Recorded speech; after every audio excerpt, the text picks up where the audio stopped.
नमस्कार, मैं वाजपेयी अपने YouTube चैनल मैं वाजपेयी भी आपका बहुत बहुत स्वागत करता हूं। जैसा कि आपको पता है कि नंबर सिस्टम हम लोग पढ़ रहे हैं, तो आज नंबर सिस्टम में हम लोग पढ़ने वाले हैं अभाज्य संख्याओं के बारे में। इससे पहले वाली क्लासेस को अगर आप लोगों ने नहीं देखा है तो उन क्लासेस को भी आप जाके देखिए, आपको बहुत ही ज्यादा उससे बेनिफिट होगा। तो चलिए स्टार्ट करते हैं आज की क्लास को। तो आज हम लोग पढ़ने वाले हैं अभाज्य संख्याओं के बारे में। अभाज्य संख्याओं से रिलेटेड जितने भी टाइप के क्वेश्चन आपके पूछे जाते हैं वो आज की क्लास में सारे आपको बताने वाला हूं। और इतना मैं दावे के साथ कह सकता हूं कि अगर इस क्लास को आपने कंप्लीट देख लिया तो अभाज्य संख्याओं की जितनी भी प्रॉपर्टीज हैं वो सारी यहाँ पे मैं आपको डिटेल में एक्सप्लेन करने वाला हूं। तो चलिए स्टार्ट करते हैं। तो सबसे पहले बात करते हैं अभाज्य संख्या। तो अभाज्य संख्या को इंग्लिश में हम लोग कहते हैं प्राइम नंबर। तो अभाज्य संख्या क्या होती है? वो संख्या जो अपने आप से और एक से डिवाइड होती है उसे हम लोग क्या बोलते हैं? अभाज्य संख्या बोलते हैं। जैसे सबसे छोटी सम अभाज्य संख्या क्या होती है? वो होती है दो। दो जो है वो एक एक्सेप्शन है। ये एक ऐसी अभाज्य संख्या है जो सम है, बाकी जितनी भी अभाज्य संख्या होती है वो सारी की सारी विषम होती है। तो दो एक ऐसी अभाज्य संख्या है जो सम है, बाकी सारी की सारी क्या होती है? विषम होती है। उसके बाद क्या आएगा? 3 आएगा, उसके बाद आएगा 5, उसके बाद आएगा 7। 9 हो सकता है? नहीं हो सकता है, क्योंकि 9 विषम संख्या है लेकिन अभाज्य संख्या नहीं है। क्यों? क्योंकि वो 3 से डिवाइड होती है। उसके बाद आएगा आपका 11, इसके बाद आएगा आपका 13, इसके बाद आएगा 17 और इस तरीके से सीक्वेंस चलता रहेगा। यहाँ पे क्या है कि हम इसका अंतिम पद नहीं लिख सकते। क्यों नहीं लिख सकते? उसका रीजन ये है, जैसे क्रमागत में भी मैंने बताया था यहाँ पे n आएगा। क्यों? क्योंकि यहाँ पे सीक्वेंस होता है क्रमागत में। सम और विषम में भी सीक्वेंस होता है, लेकिन यहाँ पे कोई सीक्वेंस नहीं। जैसे यहाँ पे 2 के बाद 3 है, 1 का डिफरेंस है, 3 के बाद 5 है, 2 का डिफरेंस है, 5 के बाद 7 है, 2 का डिफरेंस है, 7 के बाद 11 है, 4 का डिफरेंस है। तो यहाँ पे कोई रेगुलरिटी नहीं होती है, इस वजह से इसका अंतिम पद हम लोग नहीं लिख सकते। अब जो जो बातें मैं आपको बताने वाला हूं वो सारी बातें बहुत ही ज्यादा महत्वपूर्ण है। जैसे पहला पॉइंट आपको क्या समझना है, जैसे अगर मैं आपसे कहूं पहली अभाज्य संख्या आपकी क्या है? 2 और दूसरी क्या है? 3। तो ये 2 अभाज्य संख्याएं हैं, तो इनका हमने रेशियो निकाला, कितना है? 2 और 3। और एक्चुअल में जो संख्याएं हैं वो भी कितनी है? 2 और 3 है। जैसे 5 हमने ले लिया और 7 ले लिया, तो इसका अगर हम रेशियो निकालें तो भी कितना आएगा? 5 और 7 आएगा। जैसे 11 और 13 का रेशियो निकालें तो कितना आएगा? 11 और 13 ही आएगा। तो यहाँ से पहला पॉइंट आपको ये समझना है कि अभाज्य संख्याओं का जो रेशियो होता है वही वो एक्चुअल में संख्याएं भी होती है। जैसे अगर 2 अभाज्य संख्याओं का रेशियो 2 और 3 का है तो ये बात हम 100% कह सकते हैं कि एक जो अभाज्य संख्या है वो 2 होगी और दूसरी क्या होगी? 3 होगी। यानी कि अभाज्य संख्याओं में चूंकि क्या होता है, कुछ कॉमन नहीं होता है, इसलिए जो रेशियो होता है वही वो एक्चुअल में संख्या होती है। तो पहला पॉइंट तो आपको ये समझ में आ गया होगा। जो जो पॉइंट मैं आपको बता रहा हूं ये सारे पॉइंट आपको बहुत ही ध्यान से समझने। जैसे अगर मैं आपसे कहूं, ये क्वेश्चन लगातार आपके पूछे जाते हैं, जैसे 1 से लेकर के 50 तक संख्याओं में कितनी अभाज्य संख्याएं हैं। ऐसे आपसे पूछा जाए कि 1 से लेकर के 50 तक संख्याओं में अभाज्य संख्याएं कितनी होती हैं, तो 1 से 50 तक अगर संख्याएं लिखी हैं तो उनमें अभाज्य संख्या होती हैं 15। इन पॉइंट्स को आप लोग डायरेक्ट याद रखोगे क्योंकि हूबहू ऐसी क्वेश्चन आपके आते हैं। फिर अगर मैं आपसे कहूं कि 50 से लेकर के 100 तक संख्याओं में अभाज्य संख्याएं कितनी होती हैं, तो होती हैं 10। तो अगर मैं बात कहूं 1 से लेकर के 100 तक अगर संख्याएं लिखी हैं तो इनमें अभाज्य संख्याएं कितनी होंगी? देखो भाई, 1 से लेकर के 50 तक है 15 और 50 से लेकर के 100 तक है कितनी? 10। तो ओवरऑल कितनी हो गई? 25। यानी कि 1 से लेकर के 100 तक संख्याओं में अभाज्य संख्याओं की संख्या कितनी होती है? 25 होती है। तो ये पॉइंट आपको समझ में आ गया होगा, इस चीज को आप डायरेक्ट ध्यान रखेंगे तो समझ में आ गई बात। इससे अगला पॉइंट आपको क्या समझना है, ये चीजें डायरेक्ट पूछी जाती है। उसके बाद जैसे अगर मैं आपसे कहूं, पूछा जाता है प्रथम 5 अभाज्य संख्याओं का योगफल कितना होगा। ये जो बातें मैं बता रहा हूं ये डायरेक्ट आपकी क्वेश्चन की फॉर्म में पूछी जाती है। क्या होगा अगर आपको ये बातें ध्यान होगी तो इससे क्या है कि आपका रास्ता आसान हो जाएगा। कहीं ना कहीं आप जो आम लोग हैं उनसे आगे निकलें, क्योंकि ये चीजें आपको पता होनी चाहिए, कॉमन चीजें हैं हो सकता है आपने इन बातों को पढ़ा हो और हो सकता है इकट्ठा आपने इन बातों को नहीं पढ़ा हो। बस मेरा प्रयास ये है कि मैं एक ही क्लास में अगर आप अभाज्य संख्या पढ़ रहे हैं तो उसकी जितनी आइडेंटिटी है वो सभी आपको एक ही क्लास में मैं पढ़ा दूं। तो प्रथम 5 अभाज्य संख्याओं का योगफल जो होता है वो होता है 28। अगर हम एवरेज की बात करें तो आपको पता होना चाहिए एवरेज कैसे निकालते हैं, कुल योग बटे उनकी संख्या। तो 28 को अगर हम 5 से डिवाइड करेंगे तो कितने बार जाएगा, 25 और 5 छक्का 30 यानी कि 5.6। तो इस चीज को भी आपको ध्यान रखना है कि प्रथम 5 अभाज्य संख्याओं का जो योगफल होता है वो 28 होता है और उनका जो एवरेज होता है वो कितना होता है, 5.6 होता है। फिर प्रथम 10 अभाज्य संख्याओं का योग आपसे पूछा जाता है, वो होता है आपका 1 to 9 यानी कि 129 होता है। प्रथम 10 अभाज्य संख्याओं का जो योगफल होता है वो कितना होता है, 129 होता है। तो अगर हम एवरेज की बात करें कि एवरेज कितना होगा, तो 129 बटे 10 करेंगे तो कितना होगा, 12.9 होगा। इस बात को भी आप ध्यान रखिए कि प्रथम 10 अभाज्य संख्याओं का जो योगफल है वो कितना होता है, 129 होता है और प्रथम 10 अभाज्य संख्याओं का जो एवरेज होता है वो कितना होता है, 12.9 होता है। ये बहुत ही इंपॉर्टेंट बातें हैं जो आपको ध्यान रखनी है। जैसे अगला पॉइंट, जैसे अगर मैं आपसे कहूं जैसे 2 जो है वो एक अभाज्य संख्या है तो 2 का वर्ग कितना होगा भाई, 4 होगा। 4 को अगर हम 24 से डिवाइड करें तो भाई जाएगा ही नहीं, क्योंकि 24 से जब तक बड़ा नहीं होगा तब तक हम उसे डिवाइड नहीं कर सकते। तो कितना आएगा, यहाँ पे 4 ही आएगा। फिर 3 अभाज्य संख्या है, 3 का स्क्वायर कितना होगा, 9। 9 को 24 से डिवाइड करें तो कितना होगा, 9 ही आएगा, क्योंकि 24 क्या है, 24 से कम है। फिर अगर अगली जो अभाज्य संख्या 5 होती है, 5 का अगर हम स्क्वायर करें तो कितना होगा, 25। 25 को 24 से डिवाइड करें तो रिमाइंडर कितना आएगा, 1 आएगा। ऐसे 7, अगली जो अभाज्य संख्या है वो क्या होती है, 7। तो 7 का अगर वर्ग करें तो कितना होगा, 49। और 49 को अगर हम 24 से डिवाइड करें तो भी रिमाइंडर आपका 1 आएगा। 49, 24 दूना कितना होता है, 48। अगर हम 9 को 9 नहीं 11 इसके बाद आती है आपकी अभाज्य संख्या, तो 11 का वर्ग कितना होगा, 121। 121 को 24 से डिवाइड करें तो 24 पंचे 120 यानी कि रिमाइंडर कितना आएगा, 1 आएगा। इससे अगली अभाज्य संख्या 13 होती है, 13 का वर्ग कितना होगा, 169। तो 169 बटे 24 7 बार जाएगा, 24 सत्ते 168 होता है, यानी कि रिमाइंडर कितना बचेगा, 1। तो यहाँ पे आपको ध्यान देने वाली बात क्या है कि सिर्फ 2 और 3 को छोड़ के बाकी जितनी भी अभाज्य संख्याएं हैं उनके स्क्वायर को अगर हम 24 से डिवाइड करते हैं तो रिमाइंडर कितना बचता है, 1 बचता है। ये बहुत ही महत्वपूर्ण बात है। यानी कि 2 और 3 जो प्रथम 2 अभाज्य संख्याएं हैं उनको छोड़ के बाकी किसी भी अभाज्य संख्या के स्क्वायर को अगर हम 24 से विभाजित करेंगे तो रिमाइंडर आपका कितना बचेगा, 1 बचेगा। बाकी 2 और 3 में क्या बचेगा, उनका स्क्वायर ही बचेगा। जैसे अगर आपको ये पॉइंट नहीं पता होगा तो आप क्वेश्चन नहीं कर पाओगे। जैसे मैंने आपको क्वेश्चन दे दिया कि 11 का स्क्वायर प्लस 13 का स्क्वायर प्लस 17 का स्क्वायर प्लस 19 का स्क्वायर प्लस 23 का स्क्वायर, और इसको अगर हम 24 से विभाजित करें तो रिमाइंडर कितना आएगा।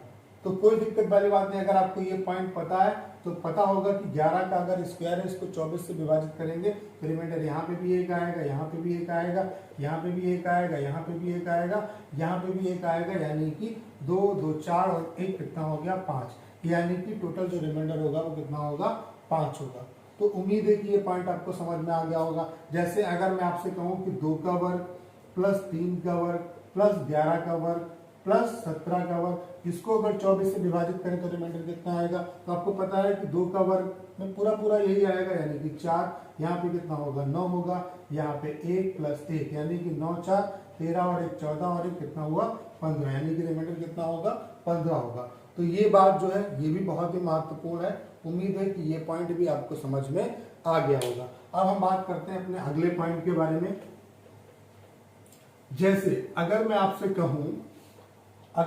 कहूं कि 2 अभाज्य संख्याएं हैं, जैसे 3 और 5, इनका अगर मैंने सम किया तो कितना आएगा, 8 आएगा। यानी कि एक सम संख्या आ रहा है। क्या आ रहा है, एक सम संख्या आ रहा है।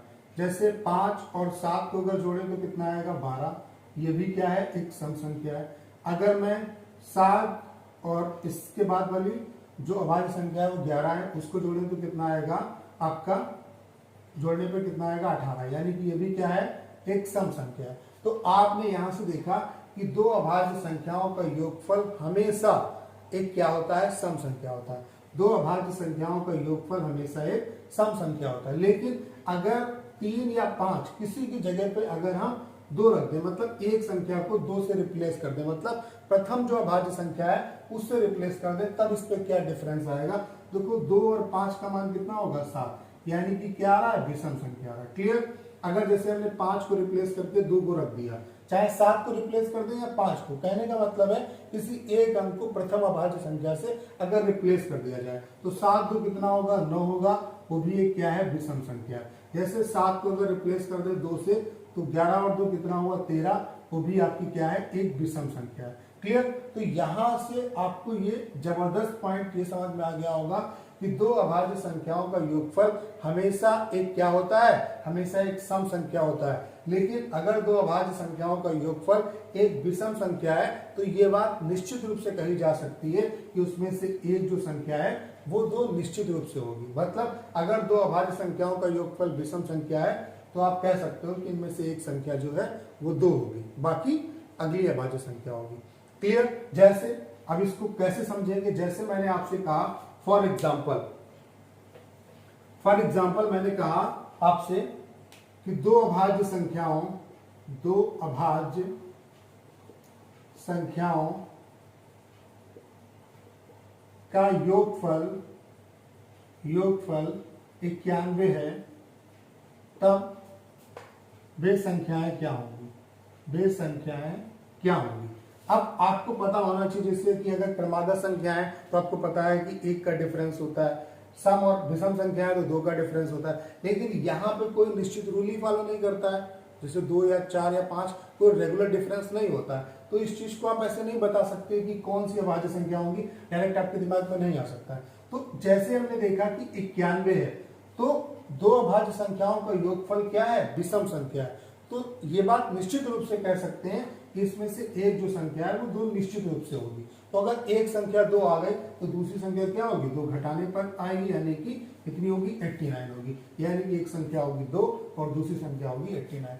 तो इसलिए ये बात आपको जानना बहुत ही जरूरी है। अगर आपको ये पॉइंट नहीं पता होगा तो मेरे ख्याल से आप इस क्वेश्चन को नहीं कर पाएंगे।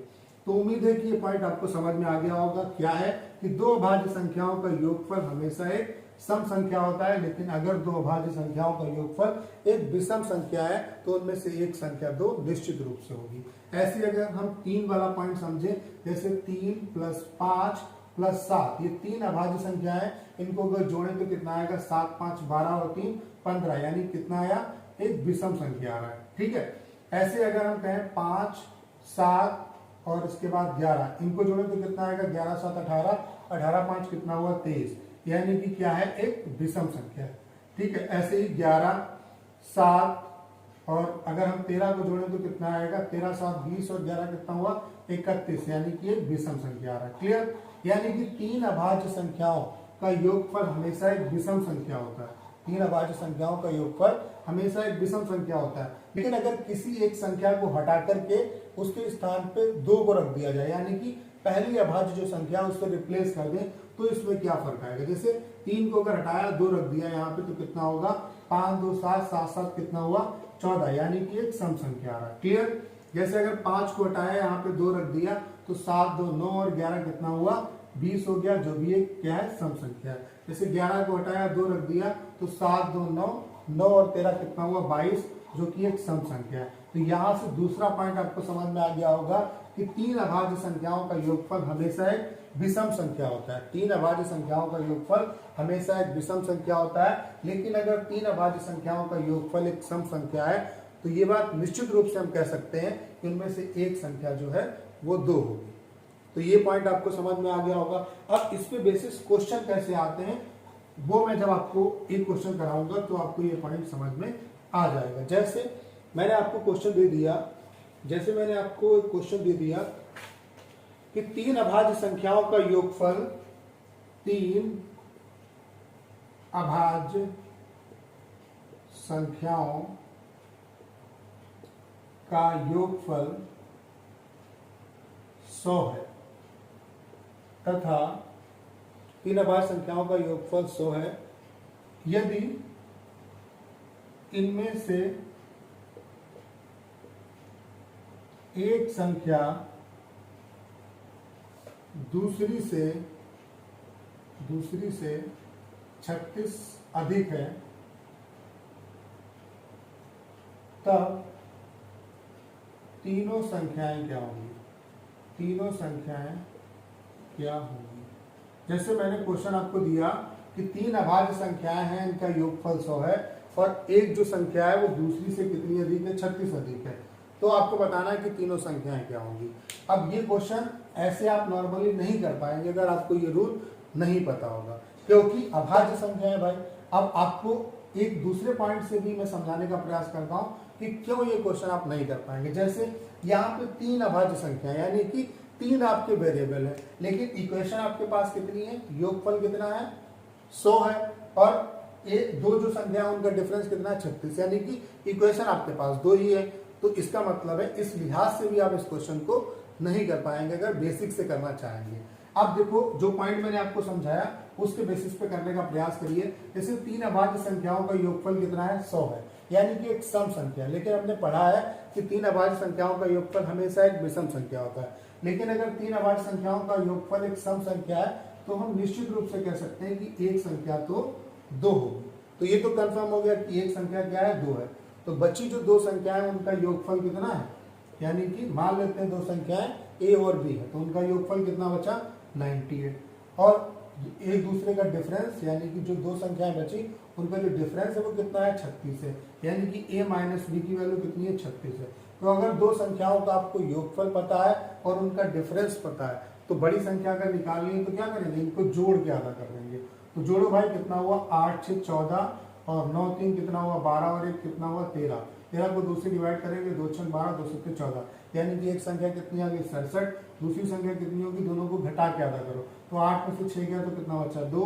9 में से 3 गया तो कितना बचा? 6 और 2 से डिवाइड करेंगे तो कितना होगा? 31। यानी कि जो संख्याएं होंगी वो क्या होंगी? 2, 31 और 67 होंगी। तो उम्मीद है कि क्वेश्चन आपको समझ में आ गया होगा। जो बात मैंने आपको बताई वो बहुत ही ज्यादा महत्वपूर्ण है। एक क्वेश्चन और मैं आपको करा देता हूं, इस टाइप के भी क्वेश्चन आपके आते हैं। उसके अलावा जब अभी मैं RS अग्रवाल का सोल्यूशन कराऊंगा तो जो भी पॉइंट मैं आपको यहाँ पे पढ़ा रहा हूँ ये सारे वहां पे अप्लाई हो जाएंगे। जैसे मैंने आपको क्वेश्चन दिया कि चार लगातार अभाज्य संख्याओं में से चार लगातार अभाज्य संख्याओं में से प्रथम तीन तथा अंतिम तीन का गुणनफल क्रमशः 385 तथा 1001 है। 1001 है तो बड़ी संख्या क्या होगी? तो बड़ी संख्या क्या होगी? अब यहाँ पे क्वेश्चन पहले समझिए, दिया हुआ है कि चार लगातार अभाज्य जो संख्याएं हैं उनमें से प्रथम तीन का जो गुणनफल है वो कितना है? 385 है और जो अंतिम तीन है उनका गुणनफल कितना है? 1001 है। तो बड़ी संख्या आपको बतानी है। यहाँ पे वही आपका कॉन्सेप्ट काम में आएगा जो मैंने आपको पहले ही बताया।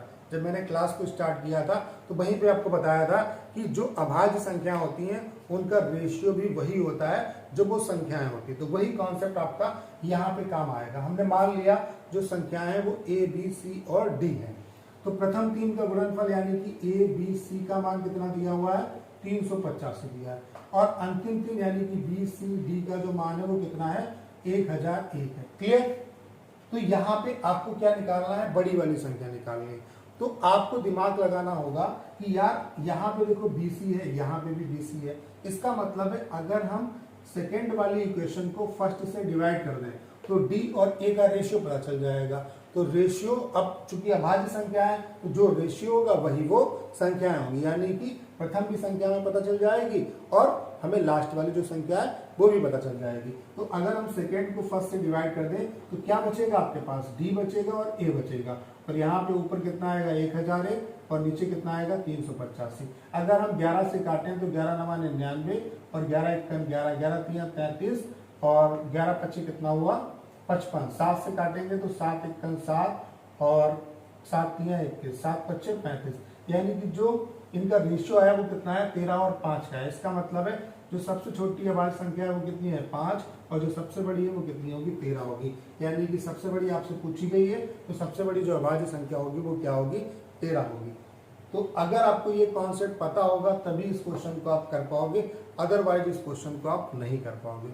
तो उम्मीद है कि अगर क्लास को आपने यहाँ तक देखा होगा तो आपको सारे पॉइंट बेहतर तरीके से समझ में आ गए होंगे। अभाज्य संख्याओं से रिलेटेड जितने भी पॉइंट आपके हैं वो सारे मैंने आपको यहाँ पे करा दिए। बस आपको करना क्या है, इस क्लास को आप बार बार देखिए। उसके अलावा अगर आपको चीजें समझ में आई, अगर आपको कंटेंट बेहतर तरीके से समझ में आया तो इसे अपने तक सीमित मत रखिए, ज्यादा स्टूडेंट के बीच में शेयर करिए। उसके अलावा अगर आप चैनल पर नए हैं और आपने अभी तक इसे सब्सक्राइब नहीं किया है तो प्लीज चैनल को सब्सक्राइब करना मत भूलिएगा।